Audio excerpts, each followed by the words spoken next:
Okay, the final item of business this evening is a members' business debate on motion 12169 in the name of Richard Leonard on marking the 40th anniversary of the miners' strike. The debate will be concluded without any questions being put. I'd invite members wishing to participate to press the request to speak buttons, and I invite Richard Leonard to open the debate around 7 minutes. Mr Leonard. Thank you very much indeed, Presiding Officer. And can I begin by thanking all of those MSPs who signed this motion?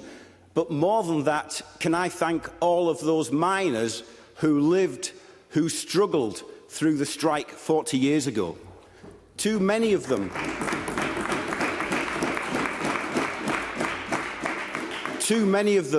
no longer with us, but some we welcome to the public gallery in Parliament tonight.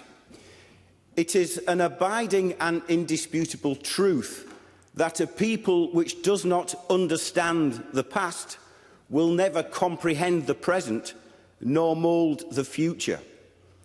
These words of Tom Johnston echo down the ages, and they remind us why this debate in this Parliament is so important, because this is our history, the people's history, working class history. If we do not understand it, comprehend it, if we do not remember it, who else will? The miners' strike was 40 years ago. All the pits have long closed down. But for anyone who lived through that tumultuous year, it is still very real and it is still very raw. This wasn't a strike about pay and conditions. This wasn't a strike about material gain. It was a strike about jobs, about the closure of pits, about mass unemployment, about the survival of mining communities. It was a strike about the defence of a very way of life. And so, make no mistake, much of the strike's leadership was provided by the heroic women of our mining communities, who transformed the battle to defend the coal industry from an industrial struggle into a truly community struggle.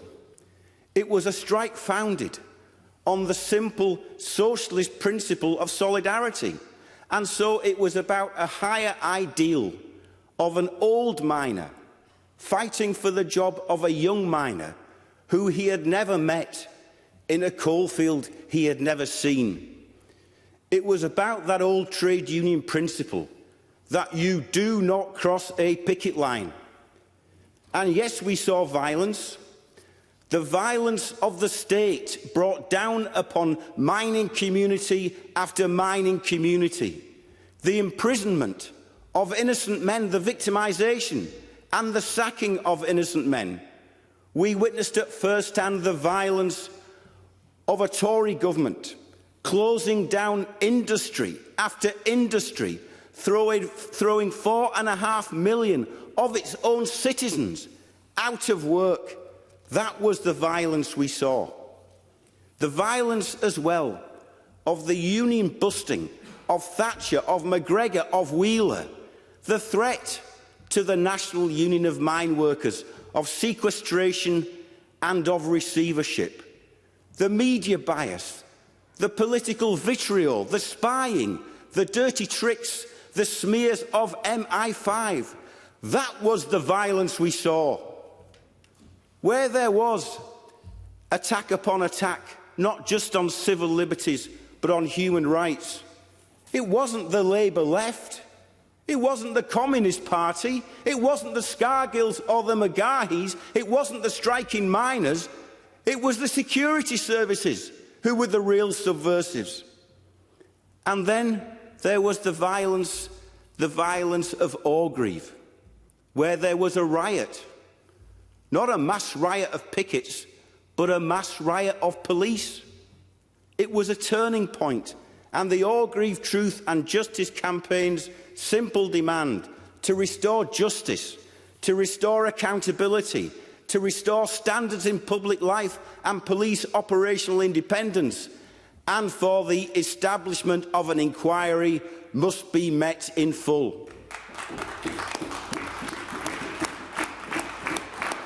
The strike we marked today in Parliament was not just about resistance to a closure programme of pits, but resistance to a closure programme of entire communities, to a closure programme of towns and villages, to a closure programme of hope and its replacement with fear. And the central demand of the strike was not just a plan for coal, but a plan for energy, a plan for the economy, a plan for society, a plan of hope for the future. And that is why it resonates today with those workers offshore and the workers onshore at Grangemouth and in the communities around it. Presiding Officer, it's been the privilege of my life to meet the families of miners, and in particular to meet those miners who were arrested, convicted and sacked during the strike. Some I hadn't met for 40 years, and every one of them, people of principle and of honesty, whose only crime was to be guilty of standing up for their class. Many of them, young miners who had their future stolen from them, never criminals, yet criminalised.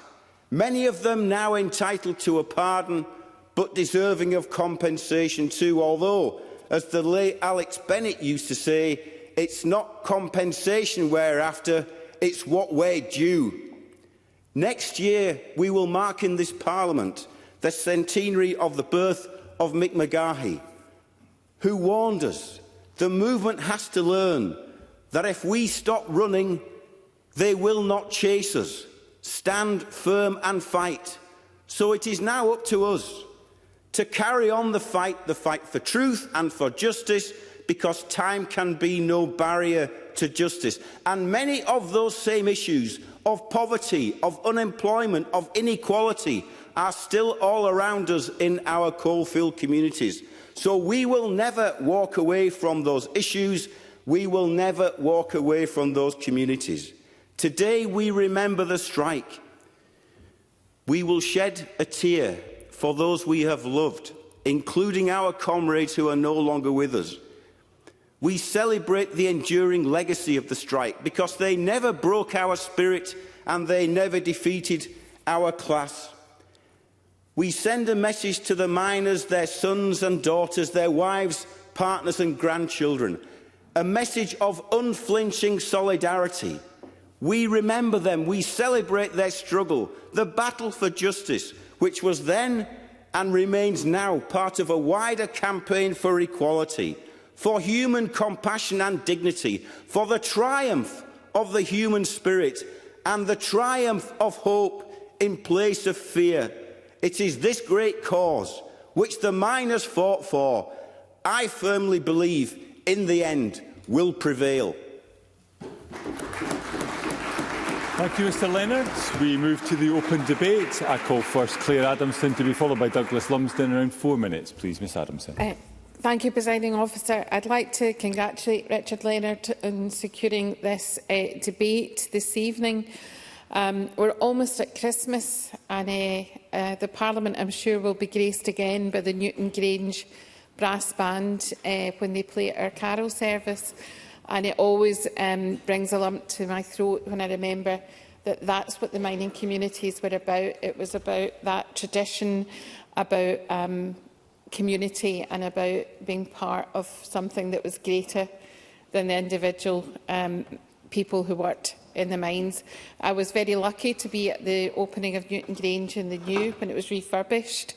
At the same time as the Great Tapestry of Scotland was downstairs in this very building, and of course the steelworks and the mining and the traditional farming, the whole history of Scotland was done there, and mining and steelwork was rightly represented. I mentioned the steelwork because I'm from Motherwell and Wishaw. I was at secondary school at this time. My best friend, who's still my best friend to this day, her dad and her brother were both miners. My family were no longer involved in the steelworks, but I had schoolmates who had fathers who were steelworkers, fathers who were miners, fathers who were policemen, and I remember being appalled at the scenes on the television of the upset outside Ravenscraig, what was my hometown.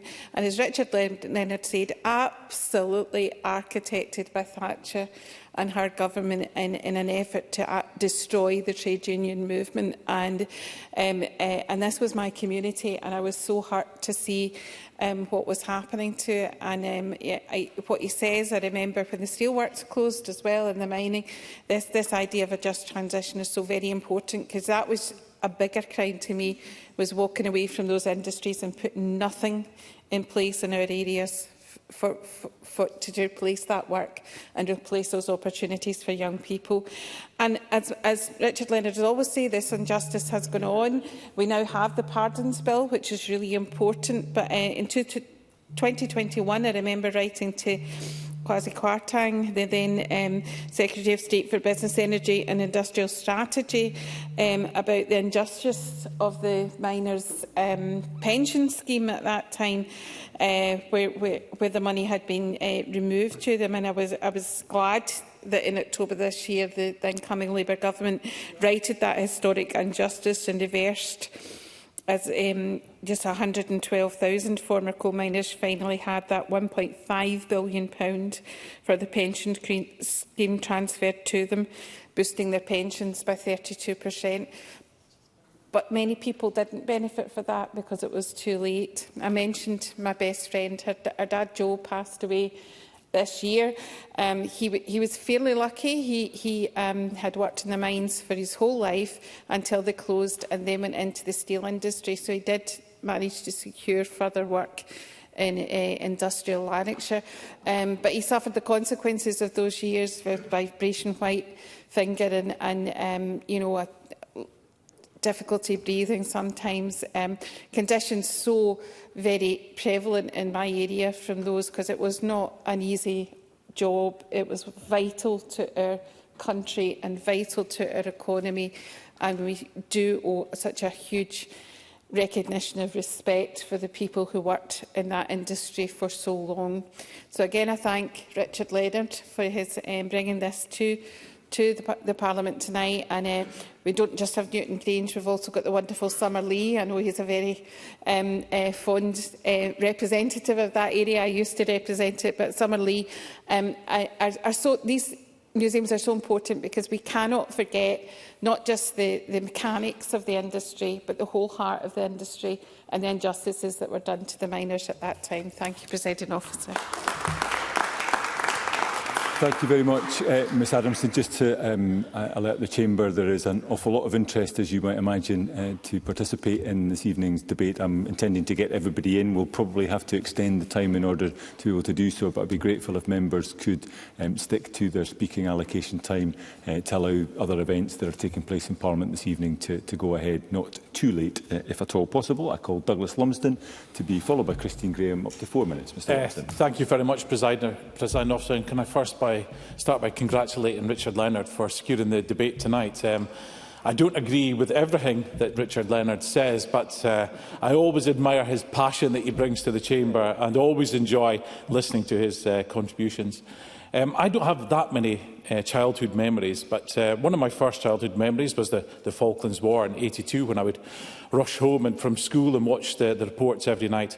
And then the next thing after that, in '84, I remember, was the miners' strike. And once again, I was hooked on watching the news updates every night. And like the Falklands, that almost seemed like a war to me as a 12, 13-year-old. And one of the things I remember most about the miners' strike, probably like most people, is the Battle of Orgreave. I remember the scenes on TV where we had thousands of miners, probably thousands of police as well, with their riot shields and batons banging. We had police horses charging the crowd. I remember blood running down people's head. I'm not sure if that was Arthur Scargill, with blood rushing down his head at Orgreave as well. And the police helmets lying everywhere. It was a total scene of chaos. And these sort of scenes stick in your mind forevermore. Also remember hearing about the taxi driver in Wales that had a concrete block thrown onto his taxi from the bridge. And I I bring that up not to demonise miners, but just to highlight the division that the dispute caused. And I was shocked years later on when a friend who grew up in Nottinghamshire told me that there were still neighbours in the streets that didn't talk to each other because of the dispute and the division that had caused. And as I got older, I realised that the miners were not just striking to save their jobs, but to save their communities. And that's the main reason why I wanted to talk tonight, Presiding Officer. Because I want to talk for the communities I represent just now. Often hear in this place that we must not do to the oil and gas industry what happened to the mining communities. But that is exactly what both the SNP and Labour governments are doing. The SNP presumption against oil and gas is demonising the industry, and Labour with their new licences is killing off the industry. So tomorrow, Unite, the union, is having, they've got a campaign, No Ban Without a Plan, and they are marching from Johnston Terrace down to Holyrood, speaking up for Grangemouth. They've also had demonstrations in Aberdeen as well, and I will be there. I will be talking to them, because Unite are spot on. There is no plan. We're waiting for the Energy Strategy and Just Transition Plan, but we've been waiting for ages. And we've often been told that it needs Cabinet approval. But this has gone on far too long. I think we can all look back and all agree that we needed to stop burning coal. We probably all agree that we need to stop burning oil and gas going forward.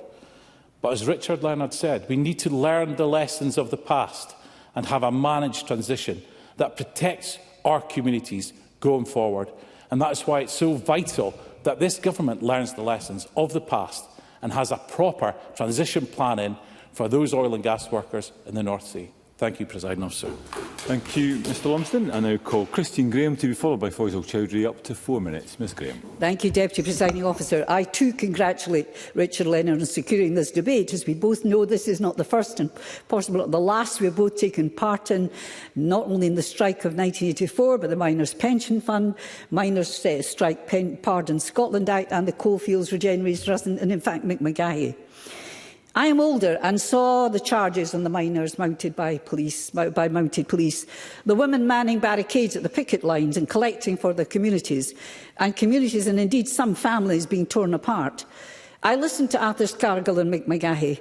During that long strike, for me, the voice of Mick Magahy, in my view, was more measured than that of Arthur Scargill, though right to the end, Mick Magahy insisted that the 1984 strike was unavoidable and that the union's tactics had been correct in the circumstances. I understand, however, that there was a failed attempt to solve the dispute involving secret talks between Lord Whitelaw, the Tory deputy leader, and Mick Magahy, but Thatcher was out to avenge the demise of her predecessor, Edward Heath, who had taken on the miners with a resulting 3-day week, failed and lost an election. When she came in, she was hell-bent on emasculating the unions, starting with the miners, and she succeeded. It was the first time I'd witnessed British police attacking British people, simply defending their jobs and their communities. I watched the scenes on the news bulletins with my late mother, a formidable advocate for the miners, because for her it was personal. Her father was a Welsh coal miner. I never met him. He died in his early 40s from a head injury sustained when a pit prop fell on him. In those days, surgery was not so sophisticated, and a steel plate had been inserted. He left his large family of children, including my late mother, a Derbyshire woman, orphaned, as his wife had died in childbirth. My mother never let us forget the hardships of mining and the fact that he left those 10 orphaned children, including her. His death had an enduring effect on the way she led her life, a committed socialist, and how she saw coal mining, which she passed on to me. She raged against the Tory government for its ruthless treatment of the miners, their families and their communities. And I too was shocked, especially when police on horseback were sent charging into men who were simply demonstrating for their livelihoods. Often those officers were shipped in from outside the community because the local police could not be used or would not be used. Little did I know that one day I would represent mining communities in Midlothian, in particular Newton Grange, Gorebridge and Pennycook. So the footprint of the mines is there for all to see, from the Mining Museum to High Above Gorebridge Memorial to miners who have lost their lives in the pits, and to Shotstown Miners Welfare Club in Pennycook, and that's just a snapshot. Convictions were to follow the strike when 1,300 or more people were charged and more than 400 were convicted.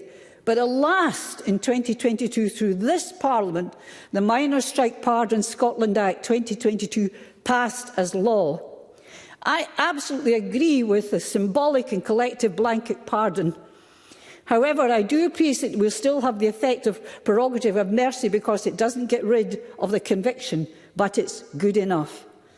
In any event, in practical terms, that issue might not be so relevant as convictions might now have lapsed through time and records will be lost. What is sad is that the UK Government hasn't followed the Scottish Parliament to introduce a collective pardon, although I commend them for now tackling the Miners' Pension Fund at long last, which both Richard Leonard and others have campaigned about.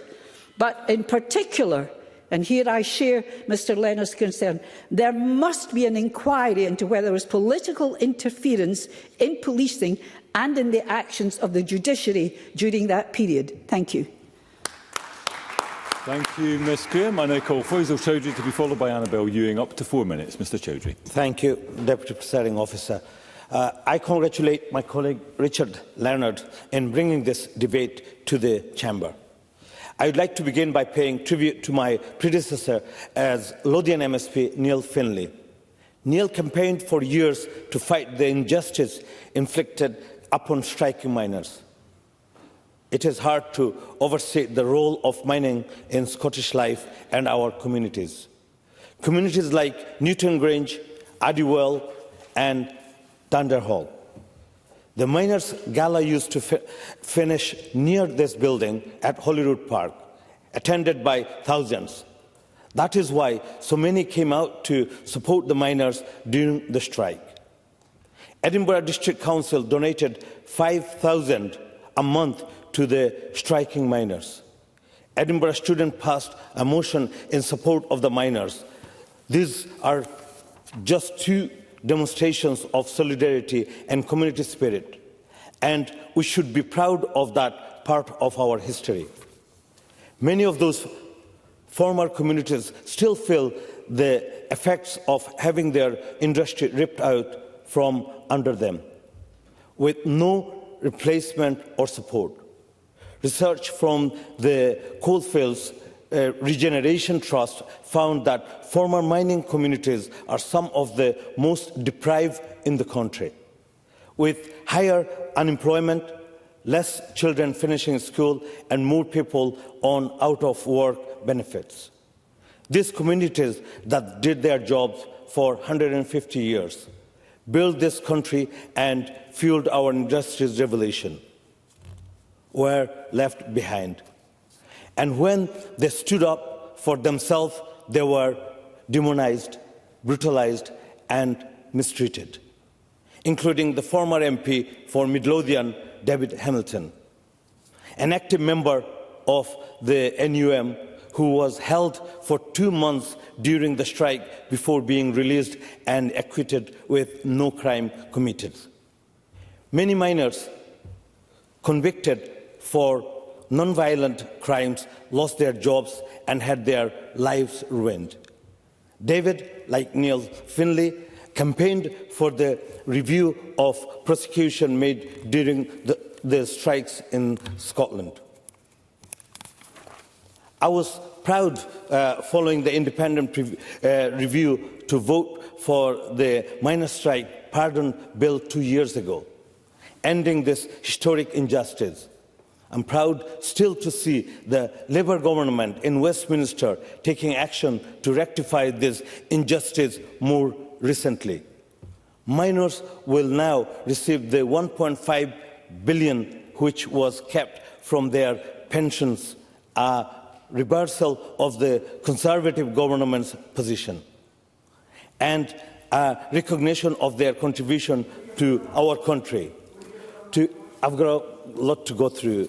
To conclude, Presiding Officer, I join members remembering workers, communities and women who took action. I remember Mick McGray, trade unionist and miner whose ashes are settled in the foundation of those buildings. He said the miners only did one wrong thing in their lives. They fought for the right to work. We should never stop fighting for working people. Thank you. Thank you, Mr Chowdhury. I now call Annabel Ewing to be followed by Stephen Kerr. Up to 4 minutes. Ms Ewing. Thank you, Presiding Officer. And as the MSP for Cowdenbeath constituency, it is a privilege for me to speak in this debate this evening. And I too congratulate Richard Leonard on securing the debate, and I also congratulate him for his extremely powerful contribution tonight. I would like also to welcome the Minister Tom Arthur to his place, and I think it's quite fitting that he is here to respond to the debate on behalf of the Scottish Government, for in fact he, further to an invitation from myself, represented the Scottish Government on the March with the Miners, which took place in Benarty in June this year. And this event, of course, was held to mark the 40th anniversary of the miners' strike, and the turnout and solidarity shown was hugely impressive. And I also would like to welcome our visitors to the gallery tonight, and to say that you are all very much welcome in your Parliament. And, Presiding Officer, at the outset of my remarks, I would wish to say how much I admire the former mining communities in my constituency. They are resilient, generous, and they stick up for each other. Indeed, the intense community spirit forged by the dangerous and dirty work carried out underground created an implacable bond among the communities above ground. And what was done to these communities, to miners and their families during the 1984-85 miners' strike was utterly abhorrent. And it is beyond doubt that the scars are still deeply felt. For the strike involved a unique set of circumstances that saw entire communities defending their way of life and their jobs against a UK Tory government that seemed determined to bring them to their knees by deploying the forces of the state to that end. Arbitrary dismissal by the National Coal Board for relatively minor acts of public disorder was the order of the day, and some were even dismissed, notwithstanding that they had not in fact been convicted, but rather admonished or found not guilty or subject to a not proven verdict, or indeed not even brought to court at all. And dismissal brought with it financial hardship, with loss of income, loss of pension rights and difficulties in obtaining future employment. But above all, convictions for activities anent the strike meant that miners and their families lost their good name and their respectability, perhaps the hardest loss to bear. It was indeed important, therefore, to see the enactment by this Parliament of the Miners' Strike Pardons Bill in June 2022. And in fact, I had been a member of the Scottish Government's Ministerial Justice team when the decision to proceed with the independent review by John Scott into the impact of policing on affected communities during the strike was announced in June 2018. I was very proud indeed, therefore, to vote for legislation that recognised those wrongs by way of a collective and automatic pardon for those eligible, and thereby bringing a degree of reconciliation and justice to the many involved. Of course, what we need to see now, and as has been called for by a number of members this evening, is a public inquiry into the policing of the miners' strike, and it remains to be seen whether the new UK Labour government will heed these calls. It also remains to be seen whether the UK Parliament will follow the lead of the Scottish Parliament in legislating for a miners' pardons bill, and it is to be hoped that the UK Government will proceed to bring forward legislation in this regard. And finally, it must surely be time for the UK Government to compensate those who have been unjustly penalised by the state over the intervening years for the financial hardship suffered as a result of the unique set of circumstances of the miners' strike. This compensation could, of course, be funded from the billions of pounds that the UK Treasury, under successive Tory and Labour governments, has siphoned off from the surplus in the Miners' Pension Fund over the last 30 years. Presiding Officer, in conclusion, let us hope that the new UK Labour government do in fact now deliver the justice which miners and their families deserve and have been waiting for so long. I am sure that we will all be watching, Presiding Officer. Thank you. Thank you. And I call Stephen Kerr to be followed by Rhoda Grant. Up to 4 minutes. Mr Kerr. Well, Presiding Officer, it is a great privilege to be able to speak in this debate. And let me start off by saying how much I genuinely respect Richard Leonard. I have never had any doubt in the 40 years I have known Richard Leonard that he holds his convictions genuinely and sincerely. However, as he well knows, we fundamentally disagree. We were both students at the University of Stirling during the miners' strike. And I have a vivid memory of a miners' strike support meeting being held in the foyer of the McRobert, when I had the temerity to ask representatives of the NUM why it was that they had not been prepared to allow the miners the opportunity of a secret ballot on strike action. The left, on that occasion, didn't like the question, and I presume probably still doesn't like that question. Because at the end of the day, regardless of what has been said by all of the speakers in this debate so far, I want to make it clear what my position is. Arthur Scargill's primary motivation in the miners' strike was political.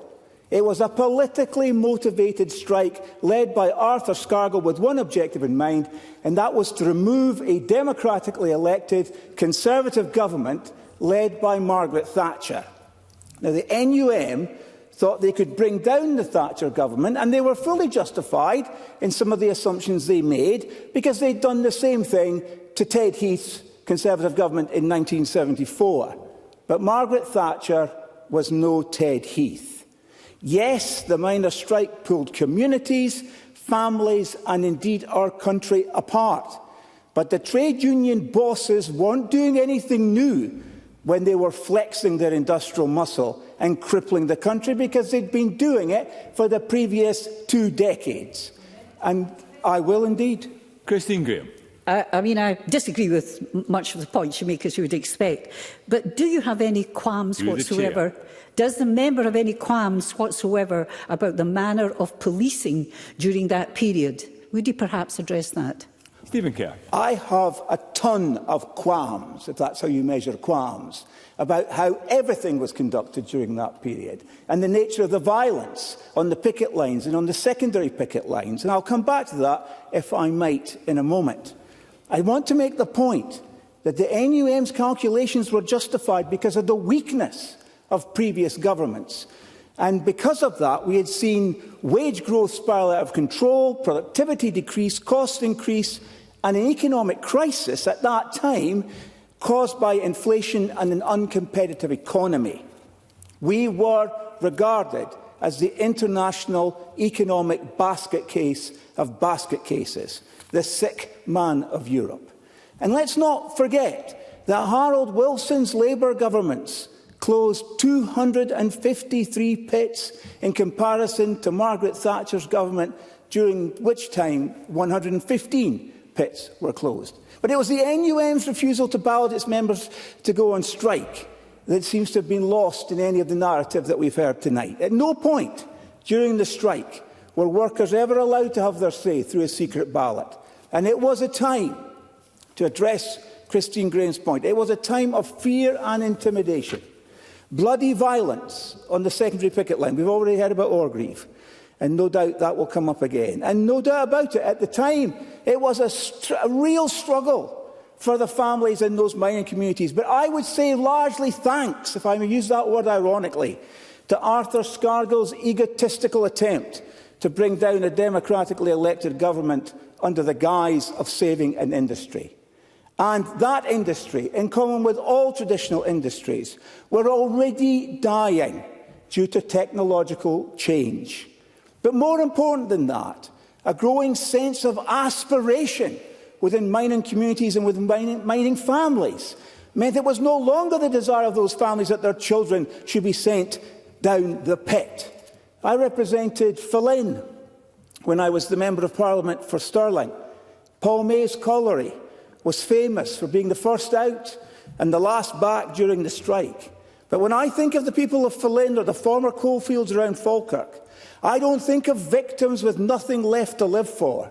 I think of educated, clever, aspirational people who wanted more for their children than going underground to mine coal.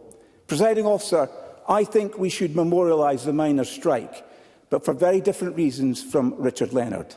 For centuries, working-class people have been kept in their places, told they were low-paid, menial, dangerous jobs somehow gave them status, that there was a pride in being part of a community which in doing something no one else wanted to do. You need to conclude. Now we know better that this was nothing more than an attempt by vested interests to keep people in their places. Technology, investment, aspiration should improve the lives of everyone. No one should feel shackled to a dying industry for the sake of the ego of a union leader. I need you to conclude. And that is what we should also remember. Thank you. Before calling the next speaker, I'm conscious of the number of... Mr Torrens, I will not have conversations going on of that nature across the chamber. I'm conscious there are a number of members that still want to participate in this debate in order to be able to accommodate them, and some who have pressed their buttons very late on will be given a speaking allocation, but it will not be of 4 minutes. I'm minded to take a motion without notice under Rule 8.14.3 to extend the debate by up to 30 minutes, and I invite Richard Leonard to move such a motion. Presiding Officer. Thank you, Mr Leonard. The question is that the debate be extended by up to 30 minutes. Are we all agreed? Yes. Parliament is agreed. And on that basis, I call next Rhoda Grant to be followed by Maggie Chapman. Up to 4 minutes. Ms Grant. Thank you, Presiding Officer. And I would like to thank Richard Leonard for bringing this debate to the Parliament, a cause he's passionate about, seeking to bring wider understanding of what happened to the miners, their communities and the impact it is in fact still having. I would also have to say I fundamentally disagree with Stephen Kerr. A worker is entitled to withhold their labour until such time as they receive the terms and conditions they believe are fair, including fighting for their job. Anything other than that is slavery, and it's certainly not a fair day's pay for a fair day's work. I'm proud that the UK Labour Government will bring forward the New Deal for Working People and an Employment Rights Bill. An important part of this legislation is that unions should gain better access to workplaces, enabling them to recruit and organise workers more effectively in industries resistant to unionisation. And this debate today teaches us a lesson why this is important. The Thatcher government wanted to make an example of miners, regardless of the cost to the workers, their families, their communities, and indeed the whole country. And worse, she used the police to break that strike. Government make laws, but the police and the justice services must uphold the law, and that must be without interference of politicians or indeed prime ministers. And therefore, Richard Leonard's call for a public inquiry into the policing of the strike is as important today as it was 40 years ago. A democracy must have the separation of powers to be a democracy. Therefore, the police being used to break a strike for political purposes calls our very democracy into question. The only way we'll ensure that never happens again is to shine a light on what happened at the time. The police service must uphold the rule of law, work for their communities, and never be used as a political pawn. The other issue raised in this debate is the lasting impact on mining communities. Communities set against each other, families torn apart, miners starved back to work. And the strike only continued as long as it did with the support of the wider community, the trade union movement and others who sustained the striking miners and their families. Although in Scotland coal mines were largely in the Central Belt, the long-term impact of this to rural Scotland was also significant. The closure significantly targeted and influenced the unions, altering labour dynamics both in an industrial and rural context.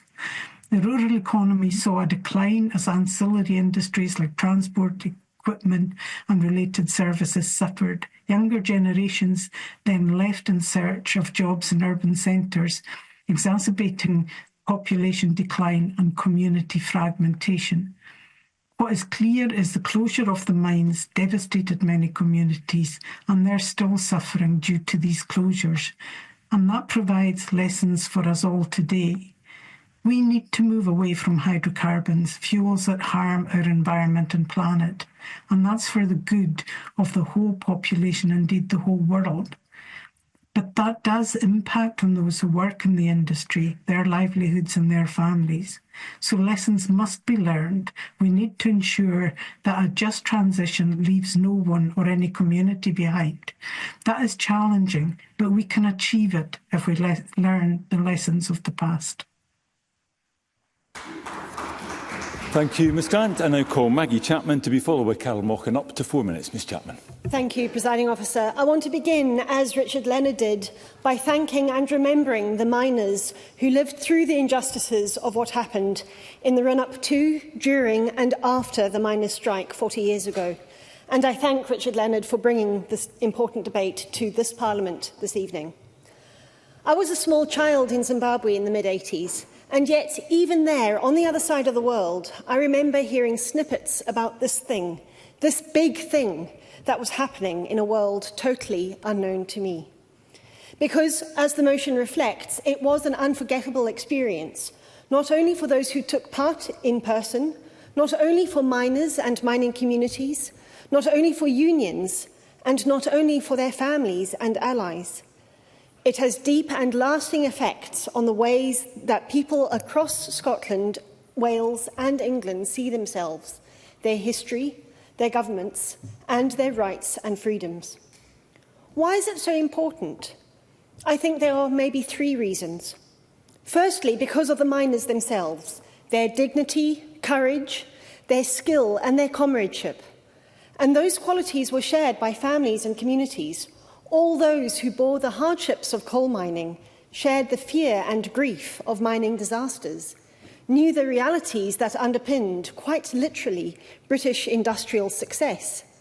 If that success began with the injustices of colonialism, the horrors of slavery, it continued on the bent backs of labouring miners. Women Against Pit Closures were carrying on the traditions of solidarity, support and care, which their mothers, their aunts, their grandmothers had always known. Secondly, because of the extraordinary vindictiveness of the government and organs of the state, from the Ridley Plan to the smear campaigns, from the carnage of Orgreave to the police presence on village greens, from the notorious Steps incident to the security cordons across tiny country roads, from the victimisation of miners, especially in Scotland, to the willingness to see their children go hungry in punishment for their parents' resistance. And thirdly, in response to that brutality, solidarity that sprang up like fields of flowers between women working in the Dundee Timex factory and their sisters in Cowdenbeath, from international trade unions, peace activists, the Asian youth movements, Chilean exiles, black people support the miners, lesbians and gays support the miners, and the Dundee Trades Council marching at the Edinburgh Miners' Gala. The government thought that its anti-union legislation could suppress support, but they might as well have kettled the wind. And it was reciprocal. The miners had already supported the Greenock workers in 1977. Now they would go on to make sure LGBT rights reached the Labour manifesto. And here in Scotland, the miners' long-held calls for devolution, they helped to found the Parliament in which we proudly, if belatedly, passed the Miners' Strike Pardons Scotland Act. We have our own memories, or those passed down to us by comrades and families. But we have lessons learned as well. Whatever struggles we are engaged in now, whether for climate, migration, economic or social justice, what we do must be rooted in experience, respect and community. We must not underestimate how long and meticulously the forces of reaction will plan and wait, how many resources, our common resources, they are prepared to commit to defeat us. But we know too what isn't theirs to command, what they will never have. For solidarity is something that we do together, not simply a voice calling across a chasm. Together, locally and globally, we can create communities of shared experience, shared resistance and shared love. The miners taught us that, and I am grateful to them. Thank you. Thank you, Ms Chapman. And I call Carol Mochan up to 4 minutes. Ms Mochan. Thank you, Presiding Officer. Can I start by saying how proud I am to say that I grew up, live and now represent a coalfield community. So I really thank Richard Leonard for securing this important and heartfelt debate which recognises the impact the 84-85 strike had not only on miners but also on their families, wider communities and Scotland itself. The strike has been defined as the greatest industrial dispute in post-war Britain, and its significance cannot be understated. To this day, the echoes of that brutal Thatcher government are felt in so many towns and villages across our country. I strongly disagree with Stephen Kerr. The pit closures were used as an insult to the miners who contributed so much to Scotland's culture and economy. Not only did communities like the one I live in face job losses and deprivation, but miners and their families were vilified and criminalised for their fight to save their livelihoods and their communities. The injustices felt by miners and their communities remain rife across modern Scotland. Whilst it is unlikely that full amends can ever truly be made, I do recognise the miners' strike pardons bill as a step in the right direction. However, much more must be done, and we must all fully support an inquiry into policing at that time. We must continue to find the truth that miners, and in fact other striking workers, often deserve. My own region, south of Scotland, is home to so many mining villages and communities, Cumnock, Dunmellington and my own hometown of Mauchline. Like others across Scotland, these communities faced and continue to have unimaginable struggles as a result of these pit closures. I will give way if it's quite David Torrance, briefly. Thank you, Karen Morgan, for taking an intervention. As somebody who was born and bred in Kirkcaldy and had the Francis at one end, commonly known as the Dubby, and Seafield at the other, and the communities there who were rich in culture, heritage and wealth. But Mrs Thatcher's legacy is 40 years of deprivation in these areas now. Would the member agree with that? Carol Mochan. Absolutely 100%. This is square on that Thatcher government. Poverty, deprivation and depopulation are still hard felt, and it is incumbent on us to continue to remember the difficult choices made by those who felt that striking was their only option. Fortunately, unions and organisations like Coalfields Regeneration Trust continue to keep this issue front and centre. And even when some in governments prefer to forget their responsibilities to their communities, the Coalfields Regeneration Trust and others bring it to the fore. The State of the Coalfields 2020-40 report lays bare the truth, stating Ayrshire coalfield communities stand out as particularly deprived areas.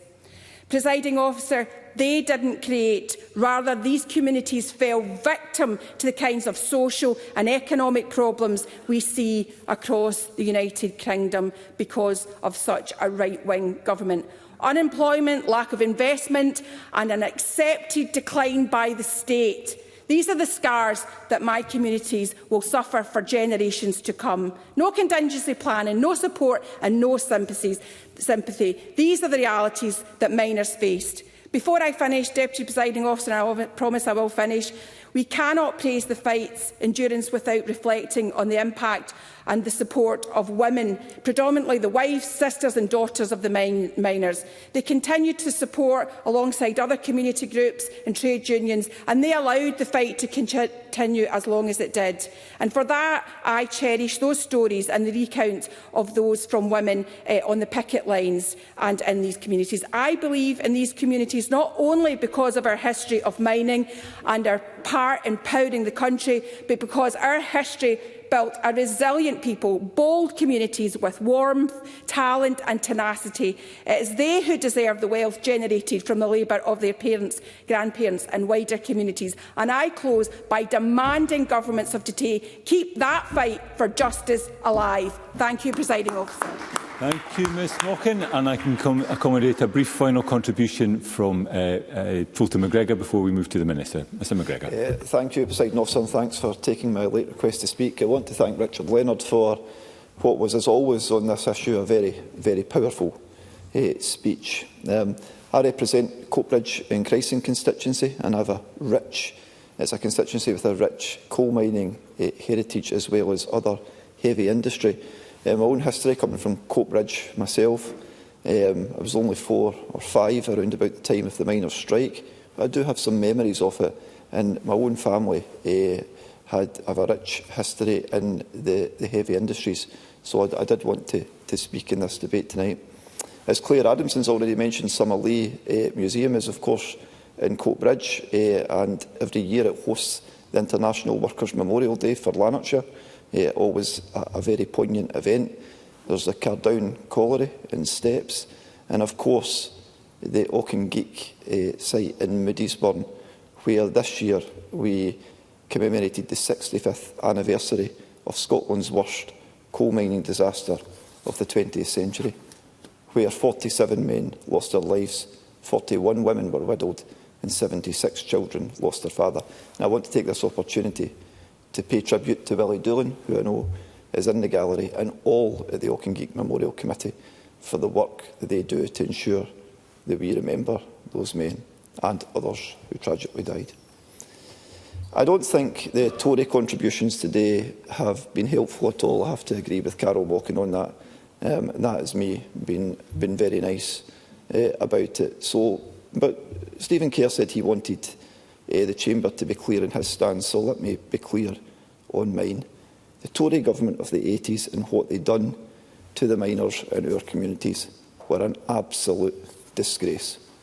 And I'd say to Stephen Kerr, as Carol Walken said, our communities are still paying the price. Stephen Kerr represents Central Scotland, which of course has many of the Lanarkshire constituencies. These communities are still paying the price for what the Thatcher government done.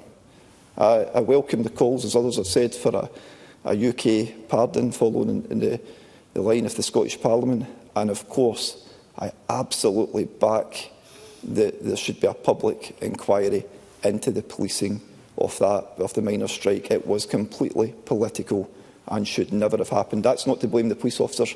As another speaker has said, they had to do what they were told. It was political intervention. Presiding Officer, I can see you looking at me, so I'm going to finish there. And I thank you again for letting me in, and thanks to Richard Leonard for bringing this debate to the Chamber. Thank you. Thank you, Mr McGregor, and sorry for cutting you slightly short. I now call on Tom Arthur to respond to the debate. Minister, up to 7 minutes, please. Thank you, Presiding Officer. It's an honour to have the opportunity to respond on behalf of the Government to this debate. And let me begin by commending and indeed sincerely thanking Richard Leonard for bringing this important debate to the Chamber. His connection to the miners' strike is evident in his decades of advocacy for those affected. And I also want to thank members from across the Chamber for their thoughtful contributions. And I want to, as others have, welcome those miners, family and friends who are either joining us here this evening in the gallery or indeed who will be watching from home. This motion rightly acknowledges one of the most significant industrial disputes in our history, which profoundly shaped our communities and society. The miners' strike was not just about pay, but about livelihoods, dignity and future generations. It was a struggle of collective action and solidarity, where families stood firm against economic hardship and division. 40 years on, we reflect on these sacrifices made, the resilience shown, and the lasting legacy that continues to shape our communities and our policies. The scars of this struggle remain visible in mining communities, as we have heard, where unemployment exceeds the national average, life expectancy lags behind welfare regions, and challenges in attracting investment persist. But slowly but surely, progress is being made. Initiatives supported by the Scottish Government have helped regenerate former mining sites, transforming them into spaces supporting recreation, community use and biodiversity. Polkemic Country Park in West Lothian, Munster Colliery, is now a nature park, and the Westfield Community Garden in Fife has become a sustainable hub for community engagement. The Coalfields Regeneration Trust has been key in this renewal, fostering economic and social resilience in former coalfields area. The Kellerholm Skills Centre in Dumfries and Galloway offers training for new industries, and the Coalfields Community Investment Programme, which operates across several coalfield areas in Scotland, supports small businesses adapting to a changing economy. And I would also want to note the critical role that EU funding has played in many of these projects as well. I'm happy to give way to Mr. Briefly, Martin Whitfield. I'm very grateful to the Minister to take an intervention on that. Discussion about the coalfields regeneration. Will the Scottish Government reconsider direct grants from the coalfield regeneration, which has formed such an important part in mining communities? I know this has been stopped for various reasons, but at this time of change and reflecting on this, the anniversary of the miners' strike, it is the right thing to do to look again at that option and make it available to the Regeneration Trust. Minister. I thank Mr Whitfield for his intervention. I want to say I very much recognise the points that he has made. I am committed to engaging with all organisations that the Scottish Government engages with on projects relating to regeneration, community-led regeneration, and supporting the resilience and sustainability of our communities. The member will appreciate we have the budget coming to Parliament imminently, but I will be happy to engage with members, meet with the member directly and other members with an interest to explore, and of course with the Coalfields Regeneration Trust, following the budget, to explore what options are available. Presiding Officer, this anniversary is a significant milestone, and it means a great deal to the communities that lived through the strike. As Annabel Ewing touched upon, I had the privilege and the honour of attending a march, rally and an exhibition in Fife earlier this year on behalf of the Scottish Government to mark the occasion, and it was clear to me the bonds of community remain as strong today as they were 40 years ago. The miners were the backbone not just of the coal industry, but fuelled our whole economy, working in dangerous and gruelling conditions. Their strength and solidarity and the unwavering support of their families are a testament to the resilience of Scotland's communities. As has been touched on, while it was inevitable that coal would be eventually replaced by cleaner energy sources, there are crucial lessons we must take from how transition was managed, or, in this case, egregiously mismanaged. Government policies left our industry uncompetitive and neglected to provide workers and communities with pathways to a new future, intensifying the miners' hardship unnecessarily in an environment of strained industrial relations. I'll take one more intervention. I'm conscious of time. I thank the Minister for taking the intervention. So, if lessons are to be learned, when can we see the Just Transition Plan that so many oil and gas workers are waiting to see? We keep getting told imminently. We can't keep waiting forever, Minister. I'm going to come to these points imminently. I do thank the member for his intervention, because the failure of what happened in the 1980s teaches us critical lessons as we approach another industrial shift. As has been said, the transition away from oil and gas and the moves towards net zero.